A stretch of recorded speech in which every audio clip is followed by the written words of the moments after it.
presented by the NBS Consumer Price Indices. Members noted that though the global economy was progressively weakening due to the various headwinds derailing the recovery, domestic output growth remained positive as a result of the continued support from fiscal and monetary policy. MPC therefore urged both authorities to continue to harmonize its various policies to achieve the desired objectives of stable price and steady growth. In reaching its decision of whether to loosen, hold, or tighten the stance of policy, committee felt that given that all the causative factors such as Russia-Ukraine war, supply chain disruptions, slowdown in China, and rising inflation in advanced economies and other headwinds were still dominant, a loosening option was not desirable at this meeting. The committee also felt that with the rising inflation, loosening the stance of policy would lead to a more aggressive rise in inflation and erode that gain already achieved through tightening. As regards whether to hold, MPC was of the view that a hold stands at a period close to December festive season and expected heavy spending during the 2023 general election at the time of high inflation would greatly jeopardize the gains of previous policy rate hikes and plunge the economy deeper into the inflation trap. MPC therefore decided to continue to tighten, but at a somewhat moderated rate, noting that tightening the stance of policy would narrow the negative real effective interest rate margin and thus improve market sentiment and further restore investors' confidence. MPC also felt that recent developments in terms of observed month-on-month deceleration in the rate of increase in inflation suggests that the previous tightening moves were yielding the expected outcome. It therefore felt that sustaining the tightening would further consolidate the decline in inflation, albeit more significantly. The decision. MPC noted that inflation has continued an uptrend, even though at a decelerating rate, despite its last 3 consecutive sizable policy rate hikes. The committee's choices were on whether to further hike rates or pause for the impact of the last 3 rate hikes to continue to feed through. At this meeting, therefore, the options considered were primarily to hold or further tighten the policy rate. The options to loosen was not considered, as this would gravely undermine the gains of the last 3 policy rate hikes. Committee thus voted by a unanimous vote to raise the MPR. 9 members voted to raise the MPR by 100 basis points, and 2 members voted to raise the MPR by 50 basis points. In summary, MPC voted to 1. Raise the MPR to 16.5%, 2. Retain the asymmetric corridor of plus 100 and minus 700 basis points around the MPR, 3. Retain the CRR at 32.5%, and 4. Retain the liquidity ratio at 30%. I thank you most sincerely for your attention. Thank you, Governor. That was the communique number 145 of the 288th meeting of the Monetary Policy Committee of the Central Bank of Nigeria, held yesterday, the 21st, and today, the 22nd of November, 2022. We will take a couple of questions from the press, and of course, tomorrow there's going to be a kind of deep dive on the facts behind the numbers. And so, you tell us your name, the media house you represent, and then your question. Thank you, sir. My name is James, a major with This Day newspapers. Mr. Governor, like you mentioned, You said inflation continues to be a problem to the economy, not only here, but even globally. At 21.9% year on year in October, it is really concerning. So what is the way out, sir, of this conundrum? Then my second question, sir, is concerning this flooding, the recent flooding witnessed across the country. What is the impact, likely impact on prices? Thank you very much, sir. Good afternoon, sir. My name is Leah Katumbabatunde from Nigerian Television Authority. I'm taking my first question from the hike in which some analysts, like the one we've listened to just before you came on, saying that it will not bring down inflation. They're doubting that. Can you also, and so they feel that it will hurt growth. What will be your view on that? And also, since you announced the decision to redesign the Naira bank notes, you've received support from Mr. President. So, however, we are having people talk about the deadline that it might be extended beyond January 2023 to allow citizens, especially those in the diaspora, to make deposits of their old notes. Can you speak to that, as well as the volume of money that has been received so far? Thank you. Thank you. My name is Sunday Michael Obo. I write for the Daily Trust newspaper. Mr. Governor, I'm staying with the last question by Leah. At your last special briefing, you hinted that you seem to have noticed counterfeiting with higher denomination of especially the 1,500 Naira notes. With the redesigned Naira, are you looking at reducing the volume of the high currency note and encouraging the use of lower denominations? I would like to get an insight into your strategy. Thank you. Good afternoon, Mr. Governor. I'm Nduka Chejin of the Nation newspaper. Still on the design of the Naira. The CBN recently issued a statement assuring that it will protect the interest of vulnerable Nigerians. Does the suspension of charges on deposits made to commercial banks apply to those through mobile money? Thank you. Good afternoon, Mr. Governor. I'm Nancy Naji, the anchor of Moneyline with Nancy on the IT. My question is around, I recall that some time ago, you did actually say that the CBN intends to gradually stop the quasi-fiscal commitments made by the banks, made by central bank. Also in media reports, we've seen, at least in the last few days, that it's been reported that the Central Bank of Nigeria wants to stop the Anchor Borrowers program. So I want to know what the status is on the Anchor Borrowers program, as well as other related interventions, and also perhaps even the flooding, how it will impact your intervention, since a lot of farmlands were submerged on the flood. Thank you. Okay, Governor, there are two questions from some journalists from Lagos. Now, this is from Bukola Idowu Leadership.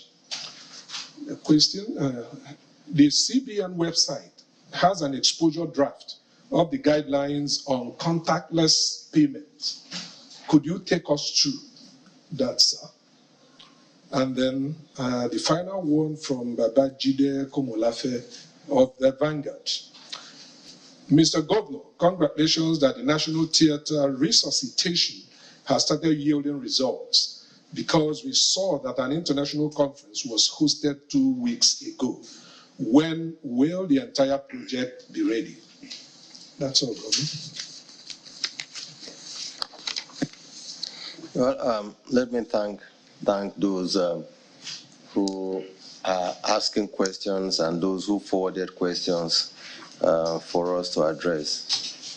It's always a good opportunity for us to explain certain things that are happening around the way we do our work, particularly in the monetary policy committee decisions.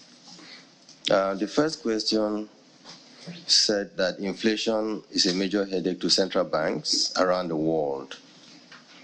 and that for Nigeria, the inflation has hit an all-time high of 21.09%, and that what is the way out of this economic dilemma. You are very correct. To all central banks, inflation is indeed a very, very big headache. And even at this time, it's a big challenge to everybody. This is because everybody knows what impact inflationary pressures can have on the purchasing power of particularly the ordinary people. And these are the people that mainly we have been given the responsibility to make sure that a worsening, inflationary pressure does not totally push them further down into the poverty ladder. However, it is important for us to know that some of the causative factors why the inflationary pressures have persisted since the early part of this year, which includes the Russian-Ukraine war, is not abating yet. The war is still going on very aggressively. US is still raising rates, which therefore will naturally not only lead to outflow of funds to the United States and advanced economies, but will even prevent flows from coming out. Not only that, not just that flows are not coming out, those flows are coming even at very high rates, even within the United States. As a result, financial market conditions globally have tightened, and this is also creating very great challenge for central banks or policymakers, particularly those that may want to access debt to run their operations. And lastly, of course, the issue of the China market slowdown, the China slowdown is also a big issue for the global economy. So I would like to say that these same scenarios still remain in the Nigerian environment, and as a result, we would continue to see the inflationary pressure remaining persistent. However, we feel comforted that the rate of increase in prices, in which case the rate of increase in inflation is moderating gradually in Nigeria. For instance, between June and July, the rate of month-on-month inflation was 1.82%. Between July and August, the rate of month-on-month inflation was 1.7%. Between the month of August and September, the month-on-month rate of inflation was 1.3%. And between September and October, the month-on-month rate of inflation was 1.2%. So for us, we feel that even though the time-tested monetary policy theory expects that at the time when there's inflationary pressures that we would continue to tighten, we'll continue to raise rates, but for us in Nigeria, we feel happy that the decisions that we took in May, in July, in September have started to yield results, because the aggressive nature at which we see the inflationary pressures are abating, and it is in fact declining, and we are hoping that all things being equal, because economists must talk about all things ceteris paribus, that this trend will be sustained, and we begin to see that the inflation rate will come down. So our way out remains that we will continue to see what can be done, but you could see that because we've started to see that the rate of increase in prices is moderating gradually, month on month, we were aggressive in September in fact, raising CRR by 5% to that 2.5, and also raising NPR by 150 basis points. But at this meeting, we saw majority saying, let us moderate it and do the rate of increase by 100 basis points. Indeed, two members saying that they would have wanted, if they had their chance, they would have wanted the rate of increase in rates to be at 50 basis points. So I would say the monetary policy is looking at it, and I believe that in the course of time, we will see an improvement in the macroeconomic environment. The second question by James Emefiele says that what, in my view, would be the impact of the recent flooding on prices in Nigeria? Like I said, I said ceteris paribus, all things being equal. But what you would expect, that with the flooding the flooding of this year happens to be the worst in the last 5 years in Nigeria. I think I read that out of 36 states, 33 states were impacted adversely by the flood. What that meant was that people who went to farming during the rainy season, they lost their crop. So what will you expect in that direction? You would see that prices of goods will go up, or agri-products will go up.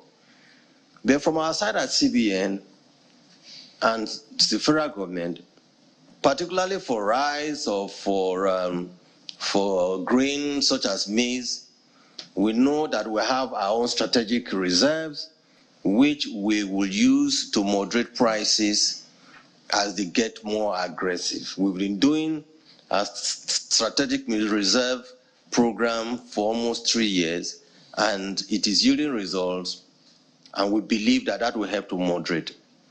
But more importantly, the Development Finance is holding meetings and discussions with stakeholders that we will normally work with for planting, our smallholder farmers and the rest of them. And since the flooding is beginning to recede, we would aggressively go into a dry season planting program that will make sure that the impact of the rising food prices does not linger for too long, so that we can have good control on the price of agri products, which eventually will feed through into the prices of ultimately the goods that our people consume generally. So we're doing everything possible to keep it low, but it is not possible for us to commit that prices will not go up. It will, but we're doing everything possible to keep this at moderated level. The third question says analysts are still doubting whether the consistent rate hikes will bring down inflation. They also feel that raising rates will hurt growth. I will address that. We all know that raising rates will hurt growth, because if you are dealing with reining in inflation, which means tightening and raising rates, that will ultimately, rising interest rates will hurt manufacturing and agricultural output, that will ultimately hurt the growth. We know that. But at this time, given the aggressive rate at which inflation is trending upwards, monetary policy, seeing inflation or combating inflation as its primary mandate, feels that we must deal with it. Not just that we must deal with it, but also because we believe at 21.09%, inflation is already hurting growth. If we did not see this high level of inflation in the last 7 months, we would have been damn optimistic that growth would have hit close to 4%.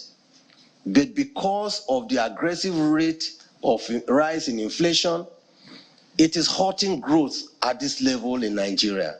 And that's the reason you will see that we are taking this very, very seriously.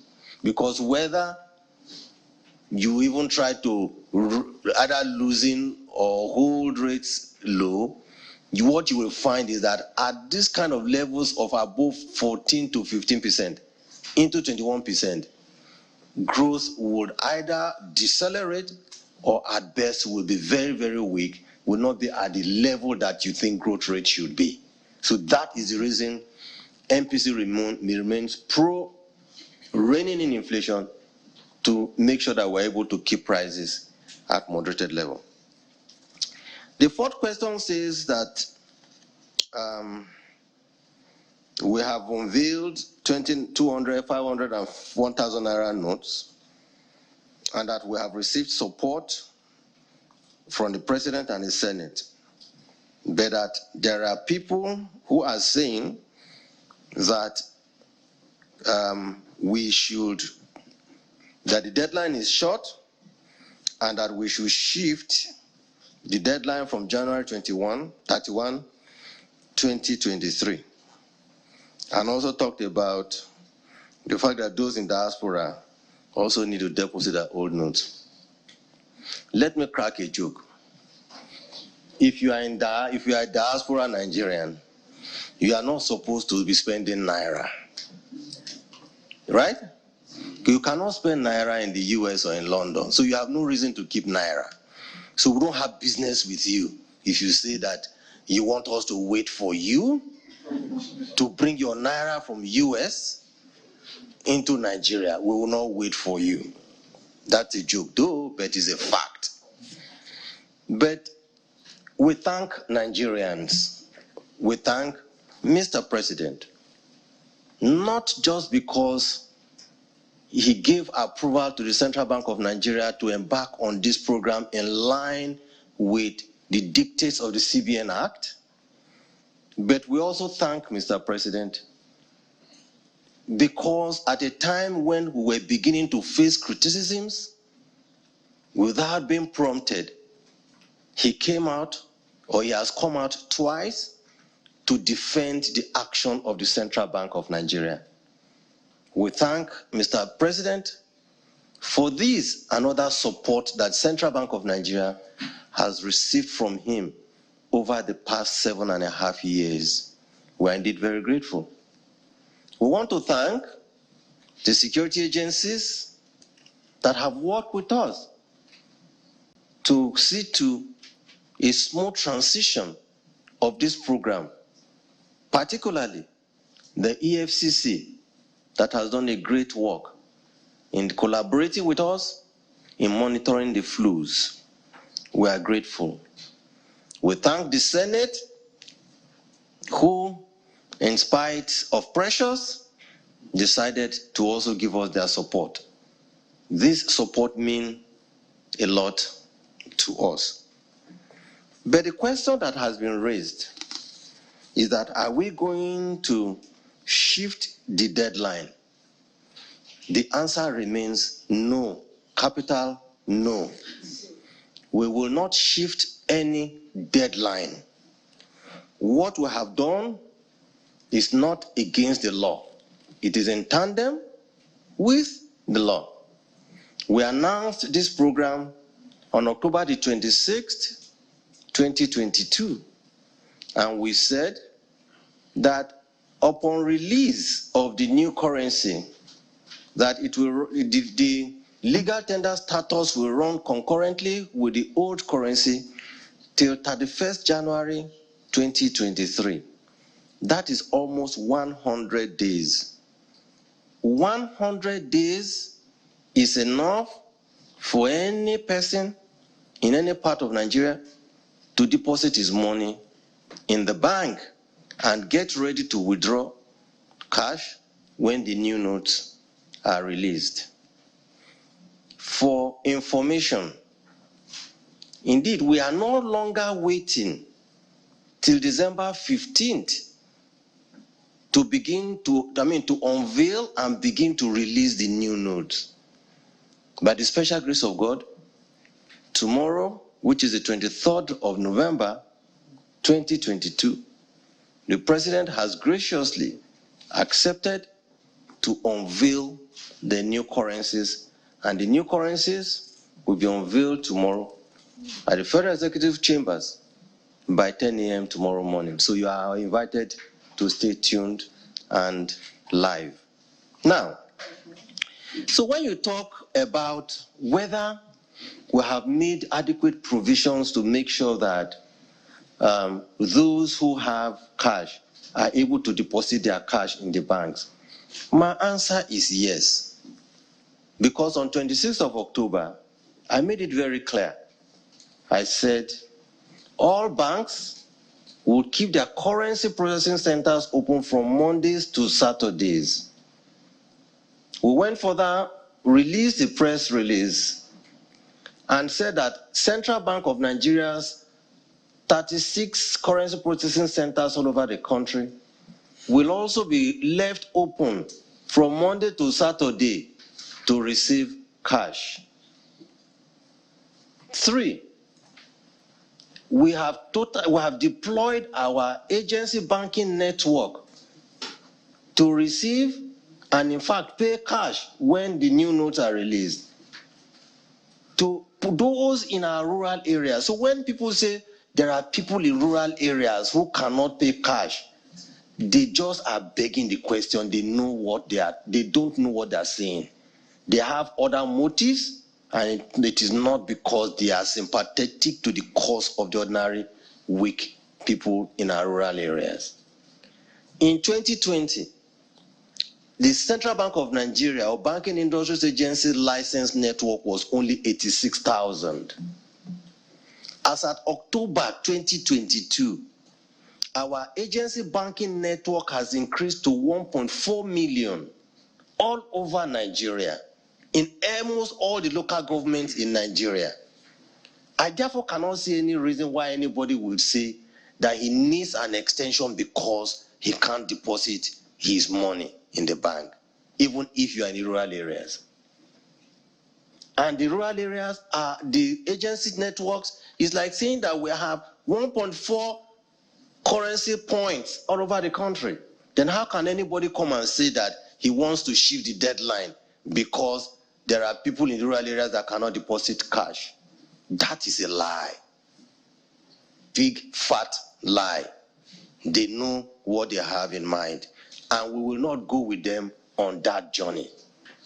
Our journey is that on January 31, 2023, all the old currencies will lose their legal tender status, and we will begin to use the new currencies.